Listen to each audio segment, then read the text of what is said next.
Hello and welcome to Soulspeak, the channel where we uncover the darkest truths behind real crimes that changed America. John Wayne Gacy looked like the perfect neighbor, a successful Chicago businessman, active volunteer, and the smiling Pogo the clown at children's events. But behind that cheerful mask hid one of the most horrifying killers in U.S. history. During the 1970s, Gacy led a double life. By day he was respected in his community. By night, he lured young men to his home with promises of work or parties, only for them to vanish. For years, no one suspected that beneath his house lay a graveyard. In December 1978, the disappearance of 15-year-old Robert Piest exposed Gacy's secret. When police searched his home, they found the remains of 29 victims buried in the crawlspace and more in nearby rivers. Gacy was arrested, tried, and convicted of 33 murders. His calm smile never faded, even as he was sentenced to death and executed in 1994. The case of John Wayne Gacy the Killer Clown reminds us that evil often hides behind the most ordinary faces. John Wayne Gacy was born in Chicago on March 17, 1942, into a working-class family. His childhood was marked by frequent conflict with his father, a hard-drinking machinist whose criticism and physical intimidation left a lasting impact. Gacy was described early on as eager to please and sensitive to rejection traits that shaped how he later managed public perception. That as a young adult he moved through a series of ordinary jobs and short ventures, including a stint working in a mortuary in Las Vegas that exposed him to death and clinical procedures. In 1964 he married Marlyn Myers and secured management work through his in-laws, appearing to move toward stability. That appearance collapsed, however, with his 1968 conviction in Iowa for sodomy involving a teenage boy. Sentenced to prison, Gacy served roughly 18 months before parole. The conviction left a formal criminal record and established a sexual offending against young males that would be central to later investigations. After release he returned to the Chicago area and set about rebuilding a conventional life. He formed a contracting business, PDM Contractors, painting, decorating, and maintenance, bought a modest home in Norwood Park Township, and cultivated relationships in local civic circles. Those moves were important. They restored public trust and created the practical infrastructure that later enabled him to meet and control victims. Gacy's public identity was unmistakable. He presented himself as an active, community-minded citizen, a small business owner who donated time and money to local causes, attended civic events, and volunteered at fundraisers. Most conspicuous, and later infamous, was his work as a local entertainer. Under the stage names Pogo and Patches, he donned clown makeup and performed at children's parties, hospitals, and charity events. The costume and performance, colorful, approachable, theatrical, became a deliberately cultivated mask. That mask operated on several levels. It supplied social capital. Neighbors saw a man who organized parades and helped with community projects. It gave access. Dressing as a clown let him appear non-threatening, even endearing, around families and children. And it obscured motive. The dissonance between the wholesome public image and the crimes he would commit made it harder for casual observers to suspect him. His civic visibility proved an effective form of camouflage. It turned a predator into an almost unquestioned member of suburban life. Gacy used conventional symbols of respectability, business cards, campaign donations, charity photographs to reinforce credibility. He cultivated relationships with local politicians and community leaders, which further insulated him from suspicion. To those who encountered him briefly, he was engaging and competent. To those who lived in his orbit, he could be domineering, erratic, and at times threatening. The mask and the private man were separate but interdependent. The public performance protected the private crimes. Gacy's social and professional networks provided both access to victims and a raft of witnesses who later supplied investigative leads. PDM Contractors employed many young Menifan teenagers, part-time laborers, or transient workers who performed painting, decorating, and odd jobs. Some of these employees lived temporarily in Gacy's home or spent long hours there. The employer-employee relationship offered Gacy one of his primary recruitment channels. Job offers, short-term housing, and the promise of wages put vulnerable young men within his reach. Those who worked for him later described an ambiguous household dynamic. Gacy could be generous, paying wages promptly, buying food, offering rides, but he could also be controlling and quick to anger. Former residents and employees, including men who later testified at trial, recounted behavior that in retrospect signaled danger, unexplained late-night activity in the house, references to rope tricks, sudden mood swings, and an insistence on privacy in certain parts of the property. Two men who became especially important to investigators were Michael Rossi and David Crump, both of whom lived for periods in Gacy's home and later provided testimony about suspicious actions they observed outside the employment context. Gacy maintained relationships that intersected with Chicago's gay and social scenes. He frequented bars and hangouts where young men gathered, often approaching them with offers of food, shelter, or paid work. Many victims were last seen in those areas, and that pattern guided investigators as missing person reports accumulated. At the same time, community attitudes of the eristigma around homosexuality, fragmented record-keeping on missing young men, who were transient or estranged from family men, that disappearances did not always trigger immediate, coordinated police action. Debate over whether Gacy had active accomplices has persisted. Some people in his circle were alleged to have helped in minor ways, while others were accused of knowing more than they admitted. Investigations produced testimony about people who saw suspicious behavior, but no conclusive evidence proved the existence of organized collaborators in the killings. What is clear is that Gacy's network employees, acquaintances, and transient acquaintances created an environment in which he could operate with reduced scrutiny for years. Taken together, these elements, childhood dynamics, an early criminal conviction, a carefully managed public image, and a rotating cast of young men around him formed the foundation for Gacy's crimes. He was able to manipulate social trust and exploit institutional blind spots. The compact of ordinary suburban life jobs, civic participation, neighborhood goodwill became the cover for predation. Understanding this background is essential to grasping how his offenses could persist undetected, and why his eventual exposure was both devastating and instructive for law enforcement and the public. From the first known offenses in the early 1970s to the dramatic unearthing of bodies in 1978, the Gacy case unfolded as a slow, cumulative unraveling rather than a single sudden revelation. The timeline of events reveals a pattern of opportunistic predation, missed connections in missing persons reports, and finally a procedural pivot triggered by one disappearance that law enforcement could not ignore. Understanding that sequence, how a string of disappearances, witness accounts, and forensic work converged, clarifies why the case escalated when it did, and why its exposure was so consequential. The active period of offending, as investigators later reconstructed it, runs roughly from 1972 through 1978. During those years, Gacy's crimes were not uniform but displayed common elements. Young male victims, contact through offers of work or rides, isolated meetings at Gacy's house or nearby locations, and sexual assault followed by homicidal violence. The victims were primarily teenagers and men in their late teens to early 20s, many transient, economically vulnerable, or estranged from families. That demographic profile affected early investigative attention.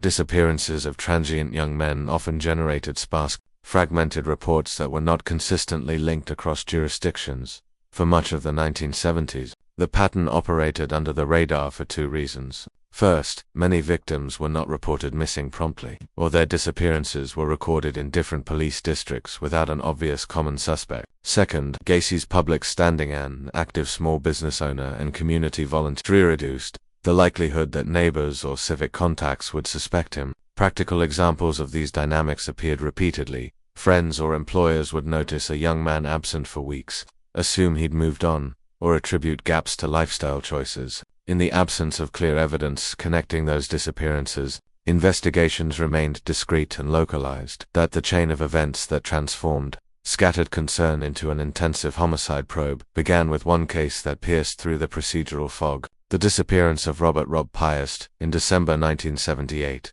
Piest, 15 years old, had arranged to meet a man connected to a local business opportunity, an ordinary errand that tragically became the fulcrum for discovery. When Piest failed to return and his family filed a missing person report, detectives looked into his last known contacts. That inquiry led them directly to Gacy. Unlike earlier missing person reports, Piest's case generated rapid attention because he was a minor, because his mother was persistent, and because investigators found credible links between Piest's last movements and the man who had lured him. Once Gacy became a person of interest, investigative tactics intensified. Detectives conducted interviews and scrutinized Gacy's statements for inconsistencies. They canvassed neighborhoods, checked alibis, and compared Piest's timeline with other unresolved disappearances. As law enforcement developed probable cause, they sought and obtained search warrants for Gacy's property. Those warrants were a turning point. The physical search of his Norwood Park home produced the kind of material evidence that investigative leads alone had not.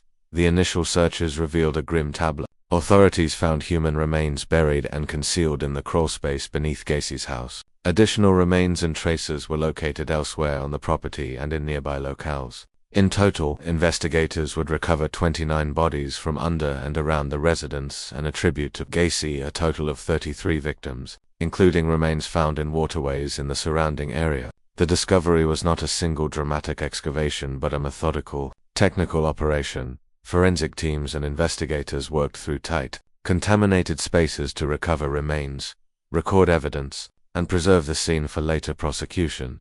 Forensic recovery in that constrained environment introduced logistical and technical challenges that shaped the pace and shape of the case. Corpses in various stages of decomposition required careful documentation. Identification relied on dental records, personal effects, and later, investigative triangulation. Time of death estimates were often approximate, derived from contextual evidence rather than precise biochemical markers available to contemporary forensic science. Still, the aggregate of physical evidence, the number of bodies, consistency of trauma patterns on many victims, and corroborating witness testimony created an evidentiary web robust enough to support multiple homicide charges. Following the searches and the mounting evidence, law enforcement moved to formal arrest and prosecution. Gacy was taken into custody in December 1978 and soon faced successive indictments for multiple counts of murder. The charges reflected both the immediate discoveries at his home and other linked disappearances where forensic or testimonial evidence connected victims to Gacy's pattern of behavior. The December arrest marked a legal inflection point. The man who had blended into suburban life now stood accused of one of the largest serial killer corpse assets uncovered in U.S. history to that time.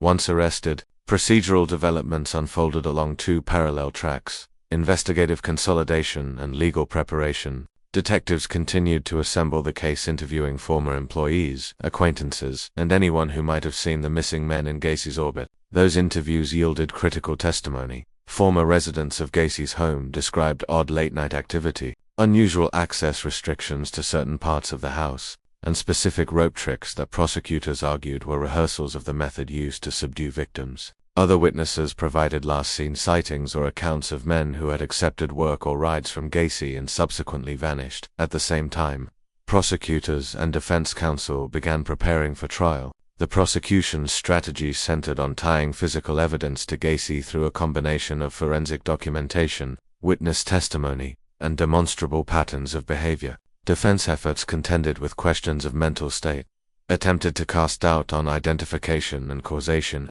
and sought to challenge the legal sufficiency of certain types of circumstantial evidence. The sheer volume of material, dozens of remains, multiple witness accounts, and years of alleged offenses made the pretrial phase exhaustive and legally complex. Throughout these months, the media spotlight intensified, producing public pressure and shaping civic understanding of the case. High-profile images Gacy photographed in clown makeup during earlier years, or the grim scenes around his property etched a narrative frame that prosecutors and defense lawyers both had to navigate. Public fascination carried a double edge. It kept attention on victims and procedural fairness, but also risked potential jurors and inflaming community outrage. Analysis of the timeline reveals several procedural lessons and interpretive points. First, the gradual accumulation of missing persons reports, often disconnected by geography or by the social status of victims, illustrates how systemic fragmentation can delay pattern recognition. Second, the case demonstrates the power of a single, tenacious missing person report in this instance. Rob Piest's to catalyze broader inquiry once law enforcement pursues credible links. Third, the physical discovery of remains converted a diffuse suspicion into actionable, prosecutable evidence. Forensic material underpinned the legal transition from investigation to indictment. The post-arrest period also raised enduring questions about investigative thoroughness and potential missed opportunities. Retrospective reviews considered whether a more coordinated approach to missing persons data in the early 1970s might have exposed a pattern sooner, or whether certain testimonies and neighborhood reports were insufficiently followed up. These critiques informed later reforms in how police agencies cross-reference disappearances and how they treat clusters of missing vulnerable persons. Finally, the sequence from initial offending to arrest underscores how offender behavior and social context interact. Gacy's method using job offers, temporary housing, and a cultivated image of trust exploited institutional and social blind spots. It took persistent family reporting, targeted police inquiry, and the application of forensic methods to dislodge the pattern and produce an arrest. The timeline, therefore, is not merely a chronology of crimes. It is a study in how detection emerges from the convergence of human persistence, investigative technique, and material proof. In sum, the key dates and developments: active offenses, roughly 1972 to 1978. The disappearance of Robert Piest in December 1978 as the catalyst, the search and discovery of multiple bodies in and around Gacy's home, and the subsequent arrest and indictment that month form a tight narrative arc. That arc moves from dispersed suspicion to concentrated evidence, from private predation to public prosecution, and from community disbelief to institutional reckoning. The way those events unfolded explains both the horror of the discovery and the policy conversations that followed.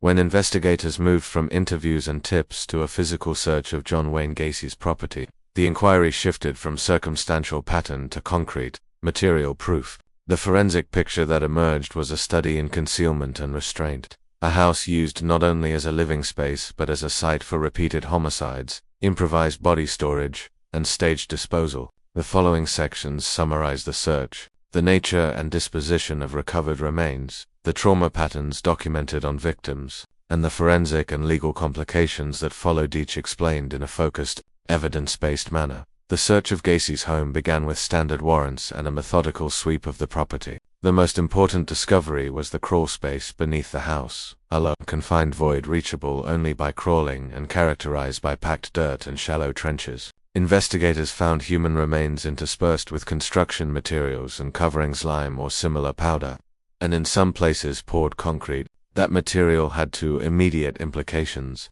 First, it showed a clear intention to conceal. Bodies were not casually left out in the open but positioned and masked within the building's structure. Second, the use of lime, soil layering, and concrete suggested repeated efforts over time to reduce odor and slow decomposition, indicating the killings occurred across an extended window rather than as a single, impulsive event. Physical descriptions of the crawlspace are relevant, because they explain both why remains went undetected for years and why recovery was technically difficult. The space was low, often wet, and punctuated by support beams, pipes, and debris. Forensic teams had to excavate carefully, documenting layers, photographing placements, and removing material in sequence to preserve context. In many cases, bodies were found in shallow graves, in cavities dug into the subsoil or packed between joists. In other instances, decomposed remains were located wrapped or placed under flooring materials. The intermittent pouring of concrete over some remains was a deliberate step to further obscure evidence and demonstrates a level of premeditation in disposal practices. Regarding quantity and distribution, investigators recovered the majority of remains from under cellar and immediately around the house, approximately 29 sets of remains associated directly with the property. Additional victims were later linked to Gacy by witness accounts, timelines, and physical evidence. Some remains were recovered from nearby riverbanks or other local sites. The final prosecutorial count attributed 33 victims to Gacy. Identification work was extensive. Forensic teams and detectives worked to match dental records, personal effects, and other anatomical markers to missing person reports. Because many victims were adolescents or transient young men, identification often required cross-referencing dental charts, comparing unique dental work, and using other personal artifacts, medical records, clothing, or jewelry when available. In many cases, identification proceeded only after months of cataloging and consultation with families and experts. The trauma patterns on the recovered victims painted a consistent picture about cause and manner of death. A recurrent signature was evidence of manual or ligature asphyxiation, strangulation by hand or by use of ropes or cords. Prosecution testimony at trial emphasized what became known colloquially as Gacy's rope trick, the demonstration of knots and bindings that could be slipped over a wrist and tightened to restrain a victim. Forensic examiners described marks on neck structures consistent with compression asphyxia. Some skeletonized remains preserved evidence of fractured hyoid bones or cervical trauma, depending on decomposition. A subset of victims bore defensive injuries or other trapensive injuries or other traumacots, bruises, or blunt force signs consistent with physical struggle prior to incapacitation. Together, these patterns indicated a methodical approach: subdue, restrain, and suffocate, often in a setting of constrained privacy. Time of death estimation presented a recurring forensic challenge. The bodies recovered were found at varying stages of decomposition, from partially soft tissue to near skeletal remains. In the late 1970s, forensic pathology lacked the molecular tools widely available today. Investigators relied on established but imprecise measures. Insect activity, entomology were applicable. Stages of decomposition, soil stratification, and associated environmental conditions. Where decomposition was extensive, exact dates could only be bracketed within months or years. This uncertainty complicated efforts to place specific victims within a precise timeline, but the aggregate evidence, multiple remains in stratified deposits, consistent trauma patterns, and corroborative witness statements, sufficient to establish a pattern of repeated homicide over the relevant years. The forensic process also had to address contamination risks and chain of custody concerns. Crawlspace excavations are notoriously difficult. Confined spaces increase the risk of evidence disturbance, and decomposition fluids mix with soil, complicating both recovery and analysis. Law enforcement documented entries and removed materials in a controlled sequence, but the site's physical constraints inevitably limited perfect preservation. Photographic documentation, rigorous logging of recovered items, and immediate transport to forensic facilities mitigated, but did not eliminate the potential for later evidentiary disputes. These steps were essential both for accurate identification and for courtroom admissibility beyond cause and timeline. Investigators documented ancillary evidence that linked specific victims to Gacy, personal property found at the house, eyewitness statements placing individuals at Gacy's home before their disappearance, and forensic matches like dental comparisons. Those connections allowed prosecutors to tie otherwise anonymous remains to missing person reports, building the evidentiary linkage required for indictment. The recovery and identification process prompted difficult ethical and procedural questions, particularly regarding how remains were processed and returned to families. There were allegations and controversies about whether families received all recoverable remains, whether some body parts were intentionally removed, and whether investigative or administrative practices had been sufficiently transparent. In some cases, relatives reported receiving partial remains or disputed the completeness of what they were given. Those disputes intensified grief and led to public debate about forensic standards and the treatment of victims' families. Some of the controversy surrounded the separation of skulls or other elements during autopsy and cataloging procedures undertaken for identification and cause of death determination, but experienced by families as dismemberment or disrespect. These tensions highlighted the need for clear communication between investigators and next of kin and for strict, documented handling of remains. Legal implications followed from these forensic realities. Decomposition and partial remains made it necessary for prosecutors to rely on a mix of direct forensic evidence and circumstantial proof. Witness testimony, patterns of contact, and documents. Where a direct forensic link between a specific wound and a defendant could not be established for each victim, prosecutors emphasized consistency: multiple victims tied by similar trauma, similar disposal methods, and similar last seen circumstances, arguing that the pattern demonstrated a single offender. Defense counsel countered with challenges that focused on the limits of time of death certainty, potential contamination, and the plausibility of alternative explanations. Nevertheless, the convergence of physical evidence, identification matches, and corroborating witness statements produced a composite case that jurors could evaluate beyond isolated doubts. The forensic response to the Gacy scene also had broader consequences for investigative practice. The case underscored the necessity of forensic specialization, archaeological excavation techniques in confined urban settings, coordinated dental record systems for identification, and insurgency cooperation when missing person reports cross municipal lines. It illustrated how non-traditional burial site scroll spaces, attics, subfloor cavities require methods that borrow from archaeology as much as standard crime scene protocol. Consequently, the procedural lessons from Gacy's case informed later improvements in protocols for mass recovery, scenarios, and missing person investigations. Finally, the discovery of remains under a suburban home changed public perception as much as it changed investigative priorities. The visible evidence of bodies beneath a community's ordinary landscape forced both citizens and law enforcement to confront a reality few had imagined: that a domestic space could be systematically repurposed to conceal serial killings. That fact shaped how the case was prosecuted and how the public processed the horror. For forensic teams, the task was ruthless in its practicality: identify, document, preserve, and connect. For families, the concern remained human and moral, ensuring that each person recovered was treated with dignity and that the legal system could provide accountability.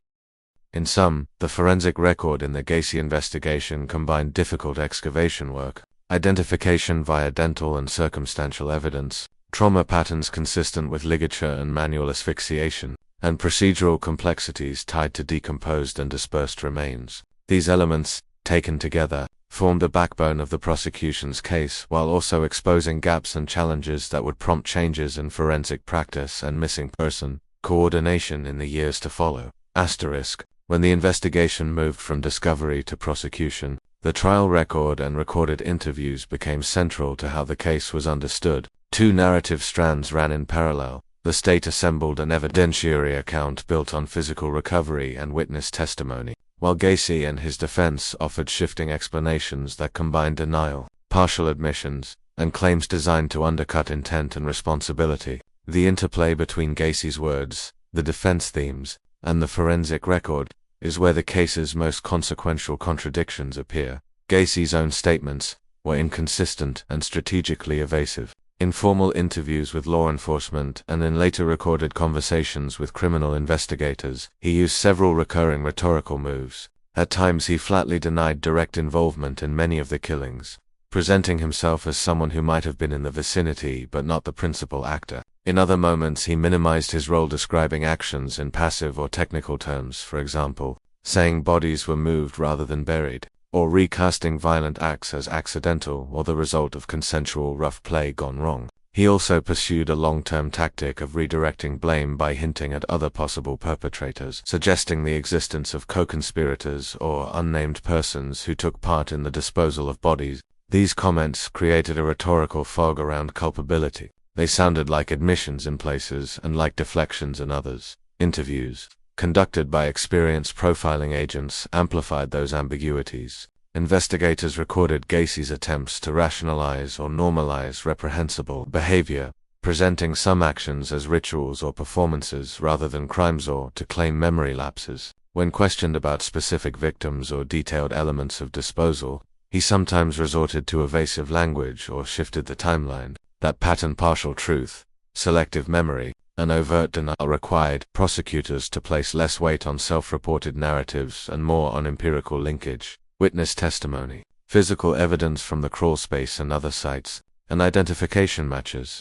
On the defense side, attorneys pursued several principal strategies. The most prominent was an insanity or diminished capacity defense, intended to challenge the mental state necessary for first-degree murder. Counsel argued that Gacy suffered from significant psychological disturbances that impaired his ability to conform his behavior to law. They emphasized episodes of stress, past psychiatric contacts, ALLEGED, personality fragmentation, and statements suggesting dissociation. As a doctrinal matter, proving legal insanity requires a high burden, demonstrating that the defendant could not understand the nature or wrongfulness of the acts or could not control his behavior. Accordingly, the defense focused on creating reasonable doubt about mens rea and on portraying Gacy as a pathological rather than purely malicious. A CTOR, a complementary defense approach, attempted to challenge the prosecution's certainty by alleging investigative tunnel vision. Counsel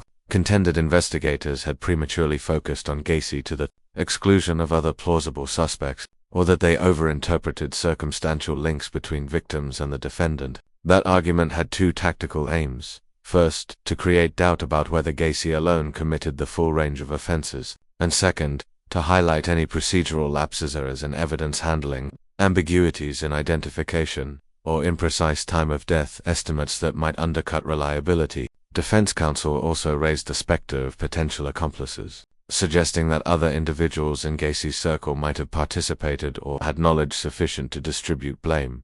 Those defensive themes found traction in limited areas, but repeatedly ran into stronger, material contradictions exposed by the forensic and testimonial record. A chief contradiction concerns Gacy's repeated assertion that he did not personally inter or conceal the bulk of the remains. He sometimes framed himself as a reluctant or absent participant in disposal, or as someone who lacked the direct hands-on role the evidence suggested. Yet the forensic context contradicted that portrayal. Multiple bodies were recovered in locations that were functionally private too. Gacy's residence buried in the narrow crawlspace, interred in subfloor pockets, or placed in sealed cavities. The logistics of moving, burying, and then intermittently concealing bodies beneath a single house argued strongly for either his direct agency or for collusion by people with routine, intimate access to his home. The prosecution emphasized that the most economically and behaviorally plausible explanation was that Gacy himself placed and concealed those remains. Another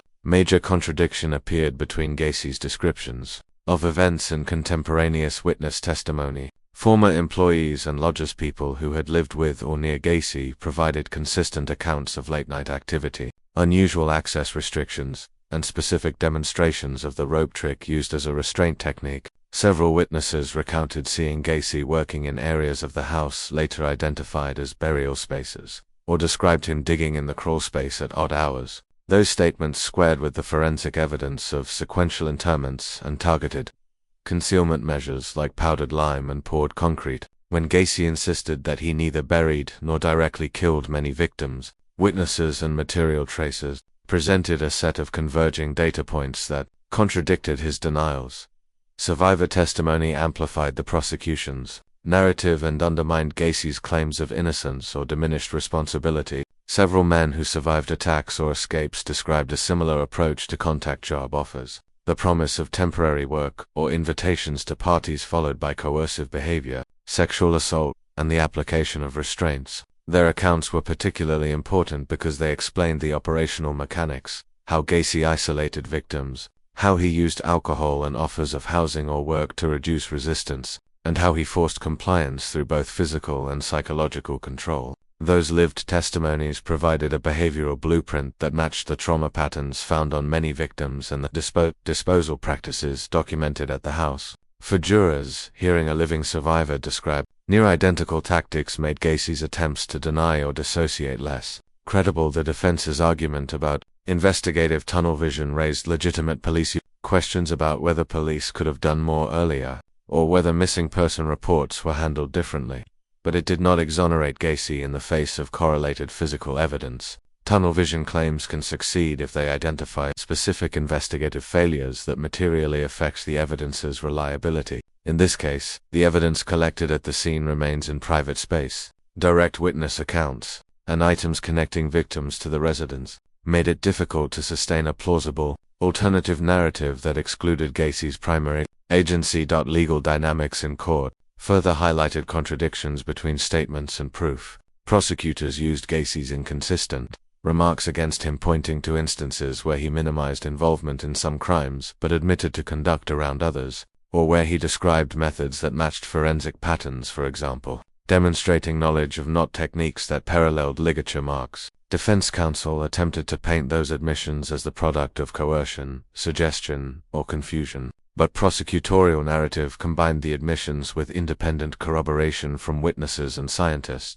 Where Gacy's statements could be read as self-incriminating, prosecutors framed them as where they denied responsibility, prosecutors juxtaposed them with material facts to show contradiction. A final category of tension concerned claims of other actors' involvement. Gacy occasionally suggested that other men participated in the killings or the disposal of remains. Investigators pursued those leads, interviewing associates, probing for physical evidence, and cross-checking alibis, but no concrete admissible evidence established a coordinated conspiracy involving named others. The absence of such evidence did not prove other people were uninvolved, but it did make Gacy's allegations of multiple actors appear more as deflection than as a documented alternative explanation. In court, this was an important tactical loss for the defense. The mere suggestion of others without corroboration served to raise suspicion but ultimately reinforced the interpretation that Gacy was attempting to muddy the waters.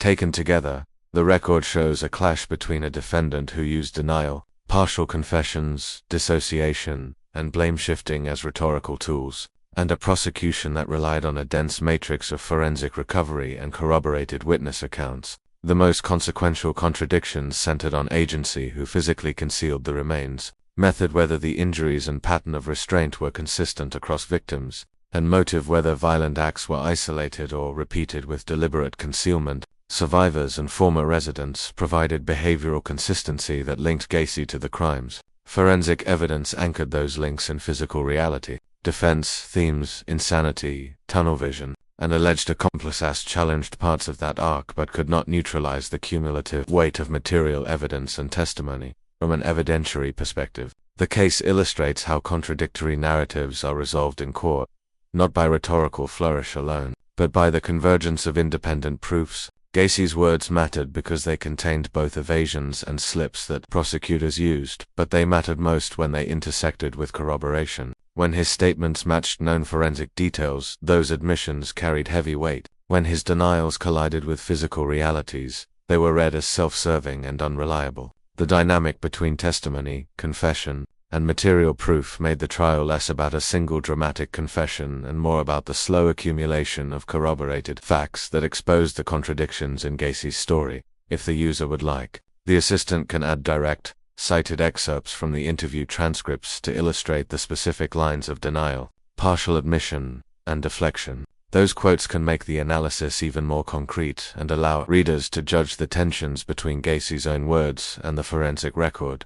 The criminal case against John Wayne Gacy reached its apex in 1980, following the forensic recoveries and witness interviews that had linked dozens of missing young men to his home. Prosecutors charged Gacy with 33 counts of murder, and the case moved into one of the most closely watched and legally complex trials of the era. The courtroom proceedings would test not only the evidentiary strength of a mass recovery investigation, but also the capacity of the legal system to adjudicate claims about mental illness, procedural fairness, and the limits of circumstantial proof. Jury selection and pretrial motions set an intense tone. Given the salience of media coverage and the grotesque facts, both sides faced the practical challenge of seating an impartial jury. Defense counsel moved to exclude prejudicial material and questioned venue issues, while prosecutors sought to consolidate evidence tying Gacy to multiple victims. The prosecution's case strategy relied on three pillars: the forensic documentation from the house and nearby sites, corroborating witness testimony from former employees, acquaintances, and survivors, and a pattern argument that linked disparate disappearances through consistent method and disposal practices. Rather than attempting to prove every element of every count with a single, unambiguous smoke, the state presented a dense aggregation of physical traces, identifications, and repeated behavioral signatures. Gacy's own statements played a complicated role at trial. He sometimes made equivocal admissions and at other times offered denials or shifting explanations, where his statements aligned with physical evidence descriptions of restraints or property layout. For example, the prosecution used them to strengthen the factual nexus. Where he denied involvement, jurors were asked to weigh those denials against the broader body of corroboration. The net effect was to place Gacy's words in context rather than treat them as dispositive. They were significant when supported by independent proof and vulnerable when contradicted by forensic or testimonial material. The defense approached the case along two principal lines. The first was an argument over mental state. Counsel pursued an insanity diminished capacity theme intended to show that Gacy lacked the specific criminal intent required for first-degree murder, or that severe mental disturbance rendered him unable to conform his conduct to the law. That doctrinal effort requires a high threshold, either an inability to appreciate the nature or wrongfulness of one's acts or a profound incapacity to control conduct, and the defense faced the difficulty of reconciling courtroom testimony about Gacy's careful concealment and adaptive social behavior with the clinical criteria for legal insanity. The second defensive approach sought to raise reasonable doubt through procedural critique, alleging investigative tunnel vision, emphasizing limits and time of death estimates, and highlighting any gaps or contamination risks in forensic recovery. Counsel argued that the picture painted by the prosecution, while disturbing, did not rule out alternative explanations or the possibility of involvement by other persons. Survivor testimony and statements from former employees undercut many of the defense's attempts to distance Gacy from direct agency. Men who had escaped or who had lived temporarily in the house provided vivid accounts of specific methods, offers of work, isolation, the use of restraints, and the rope trick that matched forensic patterns found on many bodies. Those testimonies were particularly powerful because they established an operational template that jurors could relate to the recovered remains and the placements beneath the house. In short, survivors translated the abstract forensic record into concrete behavioral steps, narrowing the space for doubt about how victims were lured, restrained, and killed. When the jury deliberated, it did so in the shadow of overwhelming material accumulation. In 1980, John Wayne Gacy was found guilty on 33 counts of first-degree murder. The conviction reflected the court's determination that the prosecution had proven, beyond a reasonable doubt, Gacy's responsibility for the pattern of killings and the deliberate concealment of victims. Sentencing followed. Gacy received the death penalty, the maximum sanction available under Illinois law at that time. For victims' families and many observers, the verdict represented a final legal recognition of the full scale of the horror they had suspected. For some civil libertarians and defense advocates, it raised perennial questions about the administration of capital punishment in cases of complex mental health histories. The post-conviction phase was lengthy and procedurally dense. Gacy's legal team pursued appeals and collateral challenges on multiple grounds: procedural errors at trial, claims of ineffective assistance of counsel, and the contention that mental health evidence had been insufficiently considered. He filed numerous motions and petitions over the ensuing years, and the case consumed appellate resources as courts reviewed evidentiary rulings, jury instructions, and constitutional claims. Most challenges were rejected, and procedural safeguards, state and federal appellate review, habeas petitions extended the legal life cycle of the case for well over a decade. Throughout those appeals, Gacy periodically pursued public and legal strategies that included complaints about investigative conduct and the handling of remains. Some of his filings objected to specific evidentiary procedures or raised technical arguments about chain of custody and forensic reliability. Others sought to exploit any ambiguity in medical dating or identification. Defense motions occasionally drew attention to legitimate procedural issues, but none of those arguments ultimately reversed the core convictions. Gacy's death sentence was carried out only after an extended period on death row. He was executed by lethal injection on May 10, 1994. The long interval between conviction and execution reflected the layered nature of capital litigation in the United States, automatic appeals, discretionary petitions to state and federal courts, and the complex interplay of legal and political factors surrounding the death penalty. His execution closed a chapter in the criminal process, but did not terminate broader legal and social reverberations. The legal consequences of the Gacy case extend beyond the specific verdict and sentence. The case prompted reflection on several systemic issues: the handling and cross-referencing of missing person reports, especially those involving young transient males, forensic protocols for recovering and cataloging large numbers of remains in domestic settings, and the role of mental health evidence in capital cases. Law enforcement agencies revised certain investigative practices to better share information across jurisdictions and to treat patterns of disappearances with more centralized attention. Forensic departments likewise refined excavation and identification protocols, borrowing archaeological techniques when needed and improving documentation standards for complicated scene recoveries.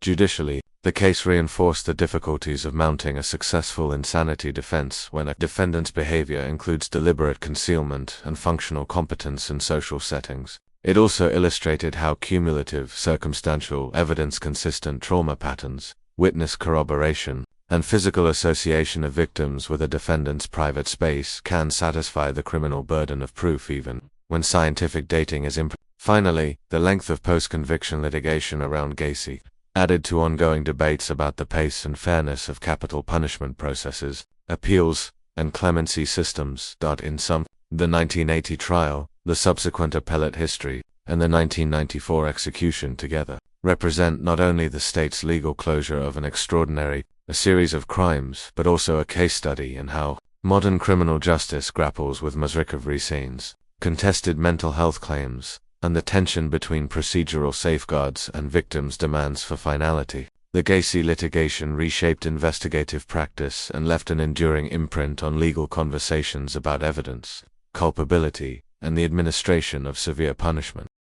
The Gacy case did more than expose a serial killer. It exposed procedural blind spots, media dynamics, and ethical tensions that have shaped how similar investigations are handled. 3. Interlocking areas: investigative tunnel vision and the question of accomplices. The media's amplification of the killer clown image and disputes over forensic transparency and families' rights remain the focal points for critics, scholars, and survivors. Each raises practical and moral questions about how police, press, and public institutions respond when ordinary life masks extraordinary crime. Investigative tunnel vision and the question of accomplices. One major controversy concerns whether detectives became too narrowly focused on Gacy to the exclusion of other leads. Tunnel vision in policing occurs when investigators fixate on a suspect and interpret ambiguous evidence to fit that hypothesis, potentially overlooking alternative suspects or exculpatory data. Critics argue to vulnerabilities in the Gacy investigation that earlier disappearances of young men in the area were not cross-referenced aggressively enough, and that social stigma around transient youth impeded sustained inquiry. Both factors may have delayed the pattern recognition that would have linked multiple missing person reports sooner. Beyond procedural lapses, there has long been debate about whether anyone else helped Gacy. He occasionally suggested others were involved, and some contemporaries reported suspicious knowledge or behavior among people in his circle. However, concrete proof of active accomplices, people who aided in killing or systematic disposal, was never conclusively established. The available evidence more strongly supports a model in which Gacy exploited a rotating network of vulnerable men and associates, a social environment that provided access yet did not necessarily amount to coordinated criminal collaboration. Analyzing the investigative record highlights two lessons. First, police systems need centralized cross-jurisdictional data to spot dispersed patterns, especially when victims are transient and reports are fragmented. Second, investigators must balance focused suspicion with periodic revaluation of alternative theories. In Gacy's case, the weight of the forensic and testimonial evidence ultimately supported the conclusion that he acted as the primary offender. Still, the complaints about missed investigative steps informed later reforms: better missing person databases, more attention to social network interviewing, and formal mechanisms for avoiding premature case closure. Media dynamics and the killer clown image. The media's role in the Gacy saga is a second, complex issue. Sensational imagery, most notably the clown persona, Pogo, became shorthand for the horror of the crimes. That branding served journalistic instincts for memorable storylines, but it also shaped public perception in ways that had real consequences.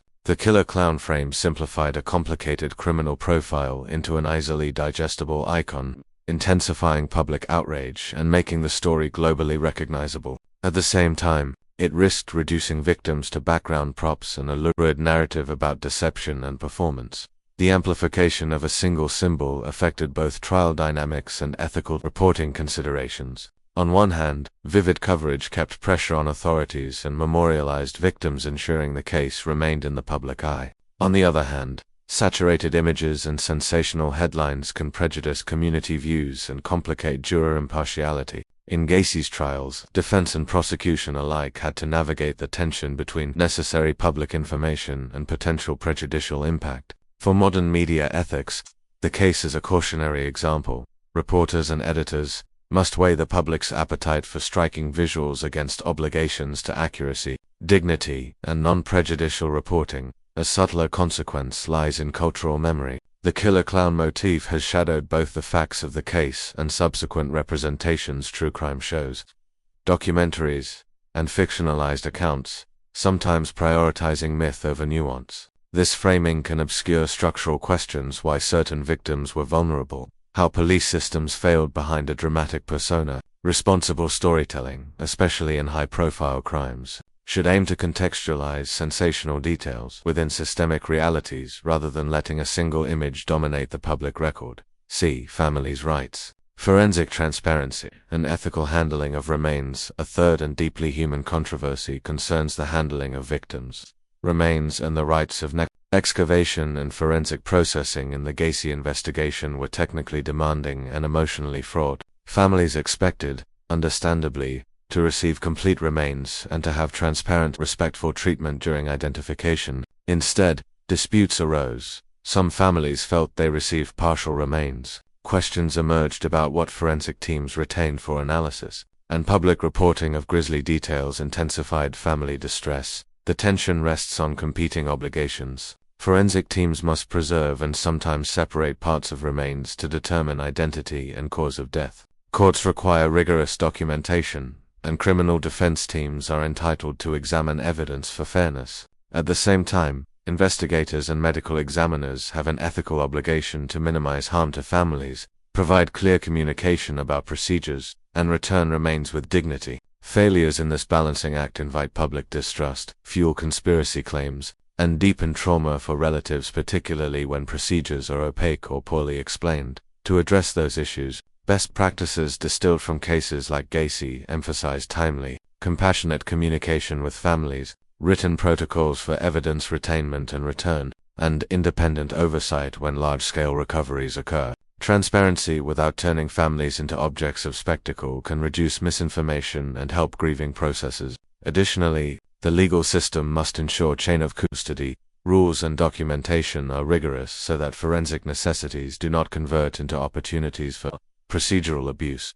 Synthesis and institutional lessons. Taken together, these three areas form an interlinked critique of how social trust, institutional gaps, and media framing can converge to conceal and then amplify a crime. The Gacy case shows how an offender exploited social capital and institutional blind spots, how media condensation of a complex case into a single icon can distort public understanding, and how forensic processes can clash with family expectations when transparency is lacking. Practically, the case prompted several reforms: improved missing person databases and interagency communication, enhanced scene recovery protocols, borrowing archaeological methods for confined spaces, and renewed professional guidelines for media handling of sensitive criminal cases. Ethically, it underlined the obligation of investigators and journalists to respect victims and families while pursuing accountability. In sum, the controversies around investigative focus, media portrayal, and forensic ethics are not merely academic, they are operational and moral challenges whose resolution affects detection, prosecution, and communal healing. The Gacy case forced institutions to confront those challenges, and its lessons remain relevant to any community confronting hidden violence behind a facade of normalcy. The John Wayne Gacy case remains one of America's most haunting criminal studies, an intersection of psychological darkness, investigative evolution, and social reckoning. Beyond the horror of the crimes, it revealed how evil can coexist with normalcy, how institutions can fail to connect patterns, and how justice must balance truth with compassion. Gacy embodied a disturbing contradiction: the respectable businessman and civic volunteer who was at the same time a calculating killer. Outwardly, he played the role of a community hero hosting charity events, dressing as Pogo the Clown, and maintaining political ties. Privately, he preyed on vulnerable young men, manipulating them with offers of work and friendship. Psychological profiles describe him as narcissistic and antisocial, using charm to mask predation. His crimes were rooted in control, repression, and a need to dominate. The contrast between his public life and private cruelty underscores how predators often exploit trust and social conventions to hide in plain sight. The Gacy investigation reshaped modern policing. Early in the 1970s, missing person cases, especially those involving young males, were often dismissed as runaways. This delayed recognition of a serial pattern. The case later demonstrated why cross-jurisdictional databases, centralized record systems, and open investigative hypotheses are vital. It also exposed the dangers of tunnel vision, the risk of focusing too narrowly on one suspect or explanation before testing alternative leads. Forensic work in the Gacy case became a turning point. Excavating his crawlspace required archaeological precision, mapping graves, cataloging layers of soil, and preserving physical context. These methods, now standard in complex crime scenes, were developed under extraordinary pressure. The case highlighted how detailed evidence collection can establish guilt even when timelines and individual identifications remain uncertain. The legal victory in court did not erase the moral and emotional toll. Families endured years of waiting as forensic teams identified remains. Disputes over the handling and return of victims' bodies revealed the tension between scientific procedure and human dignity. The tragedy forced authorities to create clearer and more empathetic communication protocols for victim families. Socially, the exposure of Gacy's double life shattered public faith in appearances. He was not a shadowy outsider but a neighbor and volunteer, a reminder that evil can hide behind charm and civic success. The media's focus on the killer clown image amplified fear and fascination but also distorted perception, turning a complex case into a grotesque symbol. Over time, more balanced accounts have reclaimed the victims' stories and refocused attention on systemic issues, bias, neglect, and missed warning signs. Ultimately, the Gacy case became a lesson in vigilance and humility. It showed that law enforcement must evolve beyond assumptions, that forensic science must serve both truth and humanity, and that communities must remain aware of how easily trust can be exploited. The psychological and procedural insights drawn from this case continue to influence profiling, forensic archaeology, and investigative ethics. John Wayne Gacy's crimes left lasting pain, but they also transformed American criminal justice. His story remains a reminder that justice requires not only punishment but also understanding the effort to see beyond masks, to learn from institutional failures, and to ensure that future victims are neither ignored nor forgotten. Thank you all for listening and spending your time with Soulspeak. Cases like John Wayne Gacy's remind us how complex the human mind and justice can be. What do you think this case teaches us most about trust and deception? If you found this story thought-provoking, don't forget to like, leave a comment with your thoughts, and subscribe to the channel for more true crime stories told with depth and respect. Your support helps us keep exploring the shadows behind the headlines.